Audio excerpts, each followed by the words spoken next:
kalau ada orang mengaku Kristen, tapi sepanjang jadi Kristen hanya jadi pengaco dan ujung-ujung menyangkal Yesus. Anda jangan bilang dulunya dia sudah percaya lalu dia kehilangan keselamatan. Omong kosong. Itu orang ditentukan untuk dihukum dari semula.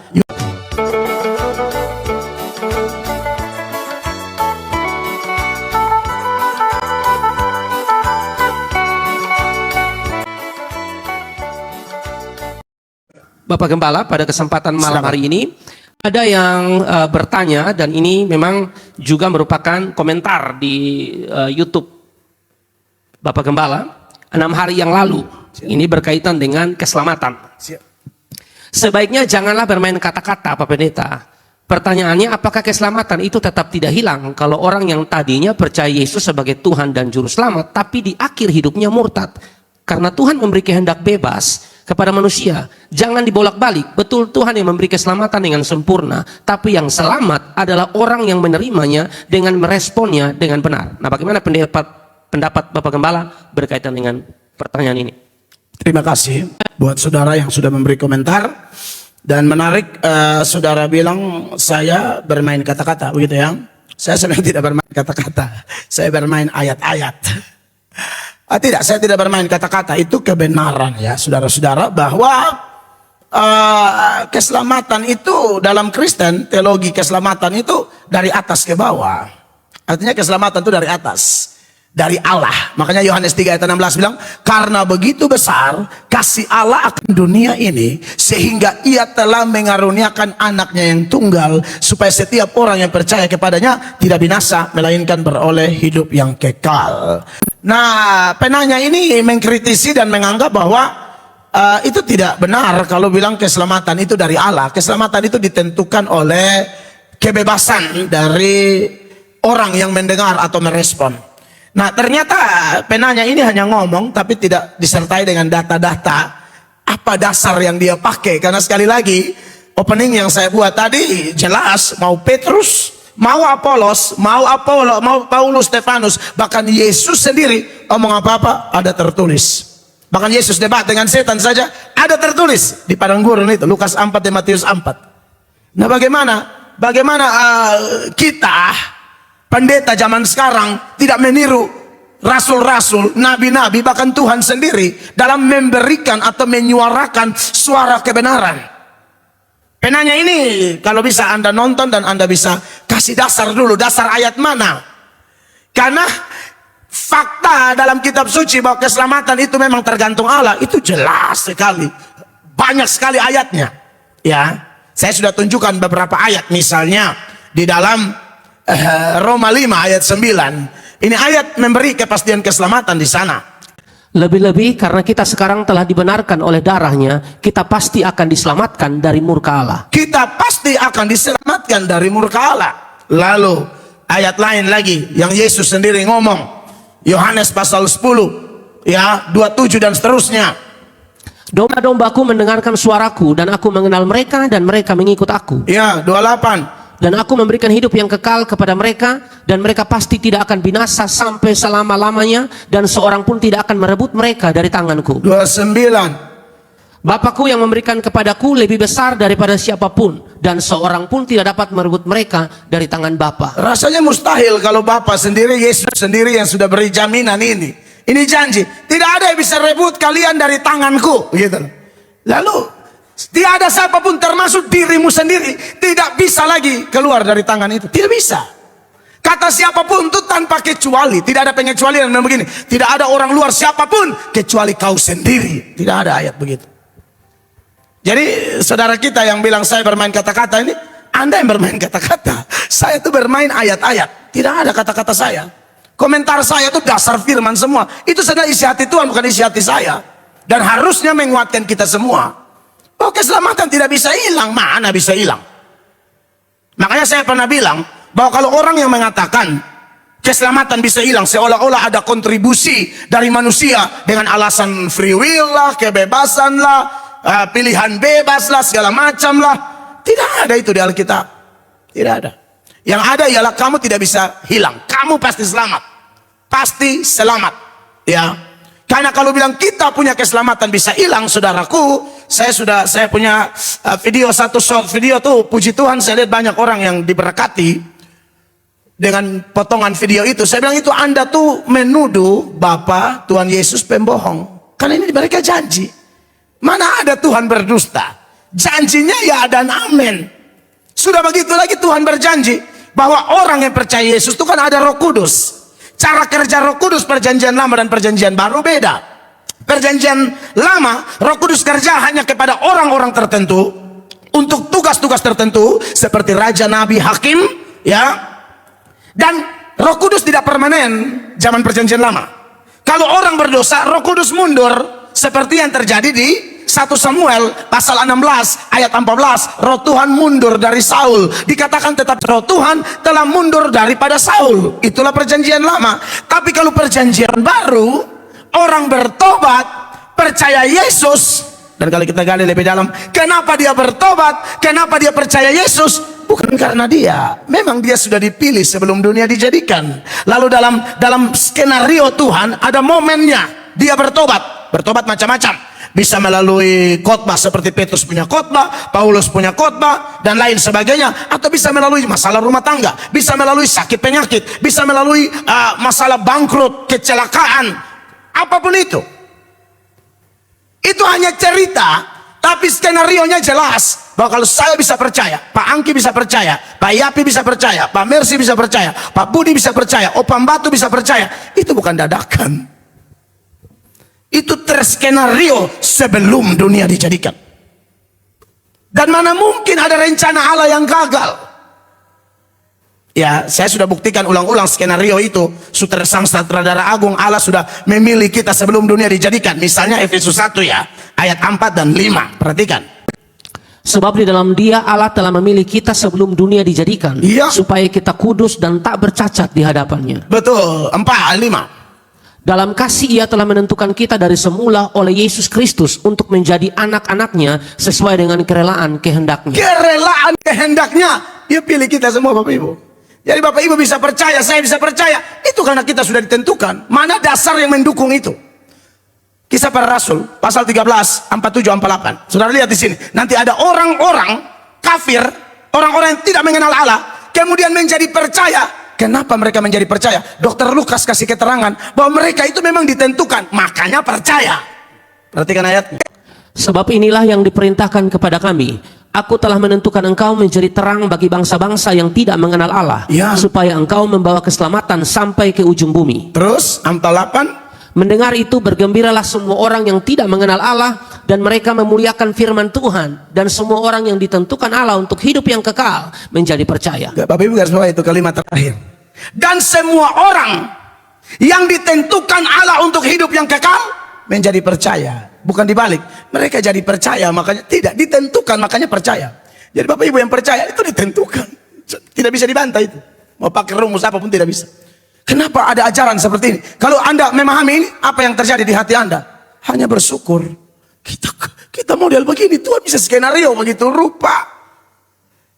Contoh pertobatan saya, yang saya bertobat di terminal Oepura itu.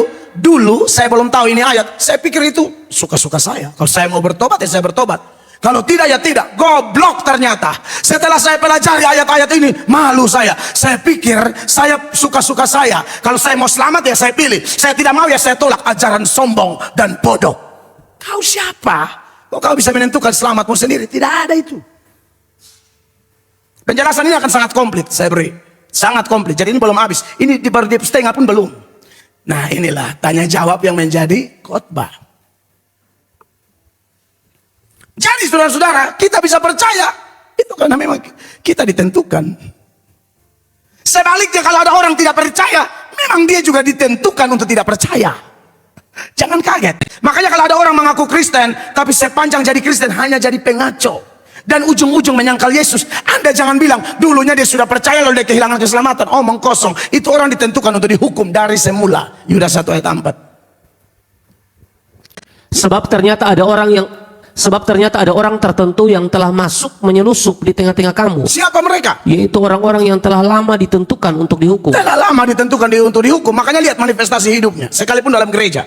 Mereka adalah orang-orang yang fasik, yang menyalahgunakan kasih karunia Allah kita untuk melampiaskan hawa nafsu mereka. Kristen tapi fasik dan menyalahgunakan kasih karunia dan yang menyangkal satu-satunya penguasa dan Tuhan kita Yesus Kristus. Ujung-ujung menyangkal Tuhan. Nah, jadi sebenarnya orang Kristen yang belajar ini sungguh-sungguh sangat dikuatkan. Dulu saya punya pemahaman mirip si penanya ini. Dan itu pemahaman bodoh dan sombong dan pemahaman yang ditipu setan.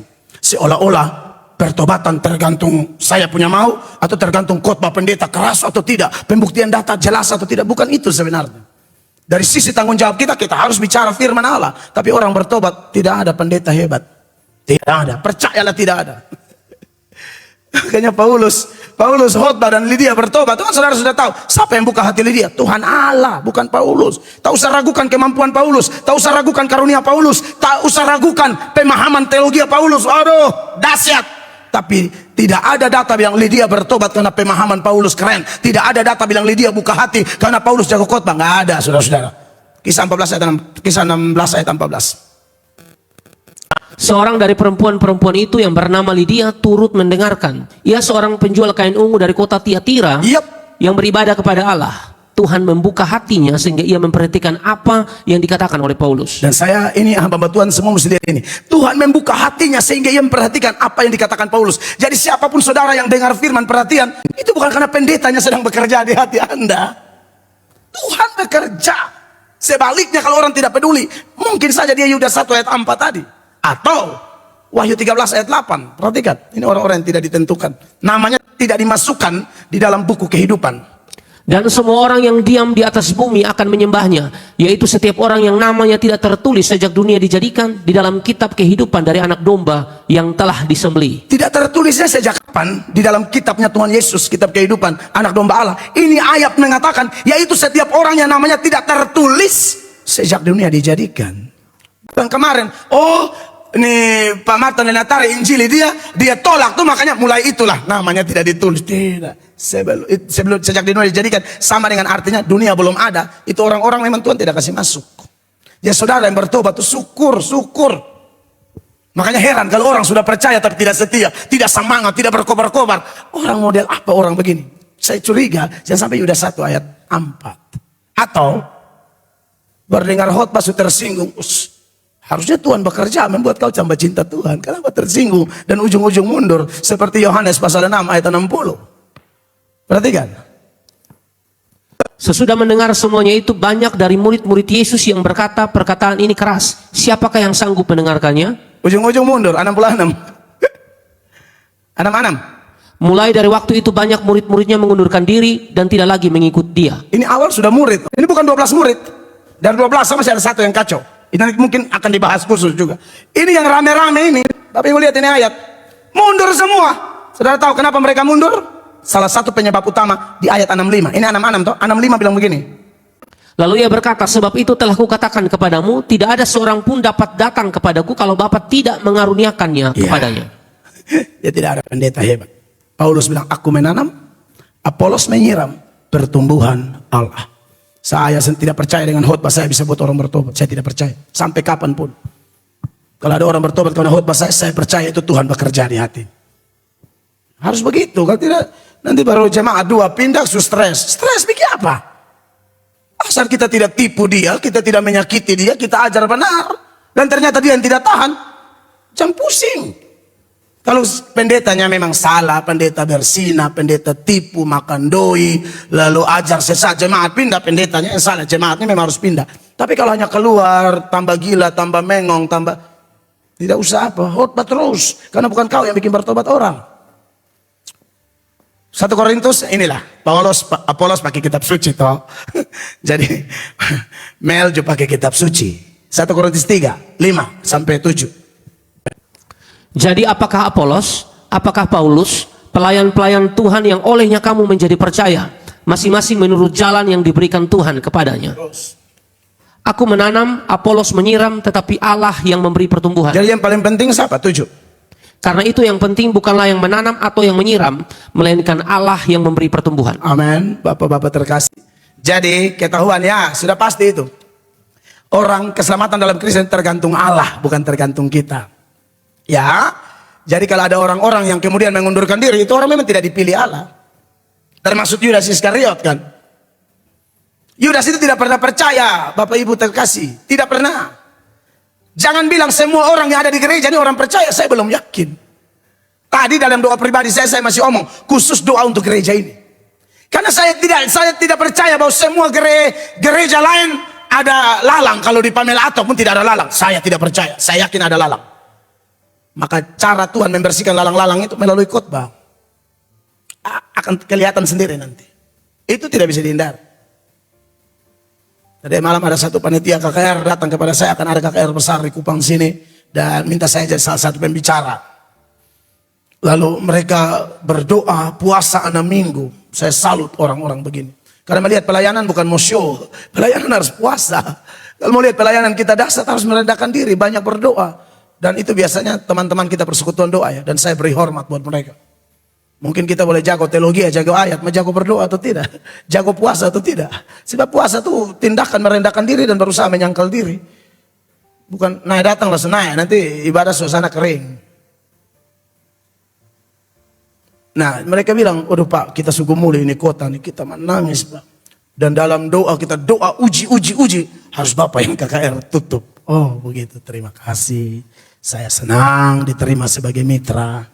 Dan itu pun saya percaya ada dalam skenario Tuhan. Jadi Bapak Ibu terkasih, buat penanya yang dikasihi Tuhan yang telah menuduh saya bermain kata-kata, saya tidak pernah main kata-kata. Saya lebih tepatnya kasih tunjuk bukti-bukti jelas. Main kata-kata tuh saya tidak ahli kata-kata. Yang lebih ahli itu Mario Teguh, itu jago kata-kata. Atau mungkin Pak Erastus, mereka omong-omong pintar sekali, jago. Kalau saya kurang jago. Saya maunya ayat saja, dan itu juga bukan jago, itu karunia. Tuhan titip itu karunia. Karena saya tidak tahu ini pertanyaan model begini, ya kita jawab spontan saja seperti ini. Jadi kesimpulannya, selamat karena Tuhan. Tetapi apakah kemudian gara-gara ini ada ini doktrin, lalu kita acut-acut? Tidak ada ajaran itu. Sekali lagi ada kitab suci. Semua diatur di Alkitab. Keselamatan dari Allah. Tapi bukan berarti kita yang sudah percaya ini main-main. Kalau main-main, kita mirip kayak Yudas 1 ayat 4 tadi.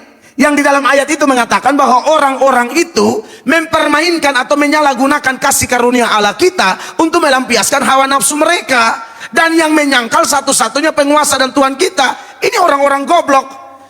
Orang-orang salah yang menyalahgunakan doktrin tentang kasih karunia. Oh ada ajaran kamu selamat bukan karena perbuatanmu, tapi karena kasih karunia. Jadi karena sudah selamat kita hidup sembarang. Tidak ada itu di Alkitab. Tidak ada. Kalau sampai ada orang begitu, orang mirip-mirip ini, dan biasanya itu orang tidak dipilih. Jadi kesimpulannya apa? Orang yang dipilih Allah sebelum dunia dijadikan, yang kemudian menjadi percaya kepada Yesus, mereka juga satu paket lengkap. Tidak bisa tidak. Satu paket lengkap. Selamat tapi perubahan hidup jelas. Selamat tapi cinta kepada Tuhan semakin bertumbuh. Selamat tapi karakter Kristus dalam diri mereka semakin matang. Itu. Jadi kalau ada semua saudara yang dengar saya, Anda sudah bertahun-tahun mengaku Kristen, tapi kok tambah merosot, moral lu tambah kurang ajar, selingkuh, main perempuan, tipu daya, minum mabok, sampai lu mati masuk kubur, kau tidak kehilangan keselamatan. Kau memang tidak pernah dipilih. Itu lu hilang dari mana? Sejak kapan lu selamat? Kau setan po anak po. Ini memang kasar, tapi itu ada di Alkitab juga loh. Haleluya. Orang yang sudah selamat terlalu dahsyat dalam Tuhan. Makanya kalau baca itu Filipi 2 ayat 12, saya sudah bilang jangan sampai 12-nya saja, sampai 13. 12-nya bilang begini. Hai saudara-saudaraku yang kekasih, kamu senantiasa taat. Karena itu tetaplah kerjakan keselamatanmu dengan takut dan gentar. Bukan saja seperti waktu aku masih hadir, tetapi terlebih pula sekarang waktu aku tidak hadir. Iya, jadi bapak-bapak sorry, kameramen sudah atur biar saya pun kamera ke sini. Jadi saudara-saudara, bahwa kita sudah selamat, tapi Paulus pakai istilah kerjakan keselamatanmu. Itu jangan dimaknai bahwa oh, Tuhan punya karya di Golgota tuh kurang lengkap. Jadi butuh bantuan Mel Atok, bantuan Paul Akunut, ya, bantuan Pak Psikopati, bantuan Pak Titus Tadu. Oh, no. Ini ungkapan supaya orang tahu diri. Kamu diberikan cuma-cuma, hargai dong. Amin, kasih Allah. Saudara yang masuk kerja honor di kantor tertentu karena jasa orang, minimal ingat dia, saudara kerja sungguh-sungguh. Apalagi selamat dari surga. Amin, Bapak Ibu terkasih. Maka ayat 13 bilang begini, makanya jangan sampai 12 saya bilang. Karena Allah lah yang mengerjakan di dalam kamu baik kemauan maupun pekerjaan menurut kerelaannya. Kita bisa taat, kita bisa kerjakan keselamatan. Maksudnya kita mensyukuri dengan melayani, sungguh-sungguh bertobat, cari jiwa, belajar hidup saleh, mengampuni orang dan lain sebagainya. Anda jangan pikir itu kita hebat. Kita tidak hebat. Ini ayat bilang apa? Karena Allah lah yang mengerjakan di dalam kamu baik kemauan maupun pekerjaan menurut kerelaannya. Tolong tanam di otak kita. Kita ini bukan sapa-sapa. Kita ini sapa-sapa karena Yesus. Kalau tidak, aduh, Bapak di surga tidak anggap kita. Karena dia punya anak ada di kita punya hati, itu yang bikin Bapak angka kita. Kristen mesti ajar ini supaya orang kerja ada orang sombong di gereja secara rohani. Yohanes 15 ayat 5. Akulah pokok anggur dan kamulah ranting-rantingnya. Barang siapa tinggal di dalam aku dan aku di dalam dia, ia berbuah banyak. Sebab di luar aku, kamu tidak dapat berbuat apa-apa. Di luar aku, kamu tidak dapat berbuat apa-apa. Cuma sombong apa? Amin Bapak Ibu. Bapak Ibu bisa, bapak-bapak di ruangan ini masa lalu saya lihat kesaksian gelap, rusak semua. Sekarang bisa berubah. Bapak-bapak tahu itu siapa yang kerja? Tuhan Yesus. Roh Kudus, bapak-bapak, bukan siapa-siapa, percaya ini. Jangan kayak ini orang yang tanya pakai buka celah supaya kita juga pakai megahan sedikit. Jangan, bermegah dalam Allah. Bulat, tidak ada 1% pun buat kita. Orang punya prinsip begini, Anda tanda saya, Anda diberkati luar biasa. Pernah dengar pendeta kalau khotbah kalau dia mulai promosi bilang ini karena saya doa puasa begini. Tidak, bisa doa puasa pun karena Tuhan. Dulu kalau bukan Tuhan kita maju doa seomong belepotan sudah matar makin di celana. Oh sekarang gue pegang mic lepas mic. Siapa mau tahu? Itu kira-kira siapa Bapak Supri? Yesus. Haleluya. Jadi saya tidak bermain kata-kata. Buat penanya titip salam buat dia Pak Angki ya. Saya tidak main kata, saya ini hanya omong Alkitab. Kenapa tuduh begitu? Tuhan berkati. Jadi tanggung jawab tetap buat. Tapi kalau kita bisa maksimal itu karena Tuhan juga. Jadi only by His grace like that.